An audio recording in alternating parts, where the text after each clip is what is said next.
उद्देश्य जो है आप जान रहे हैं कि चुनाव पास में है, एक मिलने का भी उद्देश्य है और इससे भी बड़ा चीज है कि एक यूथ का कार्यक्रम यहाँ पे ऑर्गेनाइज किया गया जिसमें टेक्निकल एजुकेशन से रिलेटेड, मेडिकल एजुकेशन से रिलेटेड जितने भी यूथ थे यहाँ पे आसपास में, उनके जो एक ऑर्गेनाइजेशन है, उनकी एक संस्थान है, उन्होंने एक कार्यक्रम आयोजित किया था जिसमें यूथ से इंटरेक्शन का प्रोग्राम था। तो 4 तारीख का मेरा मेन प्रोग्राम वही था कि पहले यूथ से इंटरेक्शन करना और साथ में ये सारी चीज़ें भी एक साथ सम्मिलित हो गई। और इसके साथ साथ हम अपने साथियों हैं, जो जदयू के साथी हैं, जो विभिन्न प्रकार के कार्यकर्ता हैं, उनके घर में जाकर उनसे मुलाकात करने का भी प्रोग्राम था। पार्टी के कार्यकर्ताओं का से मुलाकात और पार्टी कैसे अच्छा काम करेगी, एनडीए का कैसे यहाँ पर परफॉर्मेंस अच्छा होगा, इसके लिए काम किया जाता है। इनकी बात ही नहीं है। जहाँ तक जातीय जनगणना का सवाल है तो आप देखिए कि 1994 ही वीडियो भी वायरल है, 1994 ही माननीय मुख्यमंत्री जी ने इस मामले को संसद में उठाया था और उनसे मेरी कई बार बातचीत हुई कि इससे पहले भी बहुत सारी चर्चाएं जो हुई है, जिसमें उस समय माननीय मधुलियमे जी थे, यानी जैलजीत सिंह थे, उन सबों ने सबसे पहले इस बात को उठाया कि इस मुद्दे को उठाना चाहिए।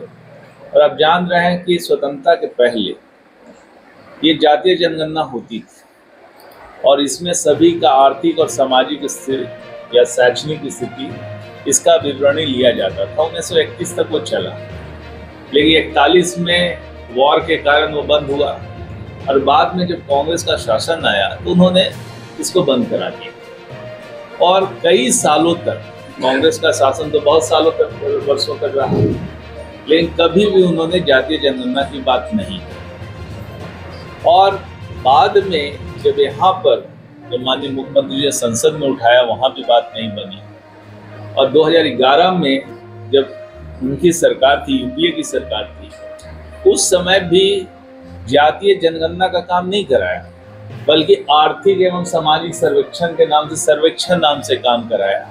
और उसका भी दुर्भाग्य की बात है कि उसका भी कोई रिजल्ट पब्लिश नहीं किया, तो पूरे देश को अंधेरे में रखा।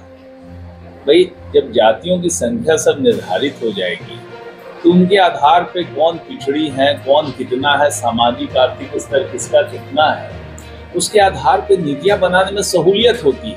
तो माननीय मुख्यमंत्री जी का जो मांग थी उस समय, उन्होंने कहा था उस वक्त कि भाई एक बार तो हो जाना चाहिए जिसमें पता चल जाए कि सबकी सामाजिक आर्थिक स्थिति क्या है, शैक्षणिक स्थिति क्या है, और उसके आधार पे फिर हम उसके लिए जो भी आरक्षण देना है, जो भी काम करना है, एक साथ कर दिया जाए। यही तो माननीय मुख्यमंत्री जी की बात थी।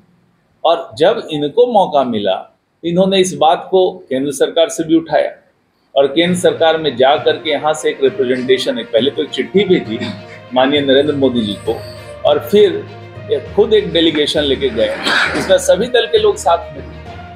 और जिस समय एनडीए की सरकार थी, उसी समय ये जातीय गणना का काम करने का निर्णय हुआ, क्योंकि राज्य सरकार को ये पावर नहीं है कि वो जनगणना कराए। इसीलिए डेलिबरेटली जो है जातीय गणना का काम हुआ और बिहार में बहुत तेजी से सफलतापूर्वक इस काम को कराया गया। उसके आंकड़े निकले और माननीय मुख्यमंत्री जी ने सिर्फ आंकड़े नहीं निकाले, बल्कि उसके आधार पर जो जो कदम उठाने थे, विभिन्न जातियों की जो संख्या नहीं आई, उसके आधार पर जो कदम उठाने थे, आरक्षण को बढ़ाया जाना था, उन्होंने सब कदम उठाए। अब देखिए कि अनुसूचित जाति का जिसका आरक्षण 16% था, जब यहाँ पे देखा गया कि उनकी आबादी बढ़कर के 20% के करीब हो गई, तो उनका आरक्षण बढ़ा के 20% किया गया। अनुसूचित जनजाति का पहले 1% उनका आरक्षण था, लेकिन जब देखा कि 1.6% उनका हुआ, तो उसको भी बढ़ाकर 2%, उनकी जनसंख्या से भी ज्यादा दिया गया। अति पिछड़ा वर्ग का जो है 18% था, उसको 7% बढ़ा के 25% किया गया। उसी तरह से बैकवर्ड क्लासेस का भी 6% से बढ़ा दिया गया।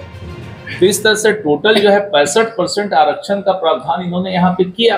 और हमारा विश्वास है, हमारी सरकार का विश्वास है कि उसमें हमारे पक्ष में फैसला आएगा और लोगों को जो जो उनको लाभ मिलना चाहिए, विभिन्न जातियां, पिछड़ी, दलित, अनुसूचित जाति, अनुसूचित जनजाति पिछड़ा वर्ग, सबको जो है उनकी जनसंख्या के अनुसार उनको आरक्षण का लाभ मिलेगा।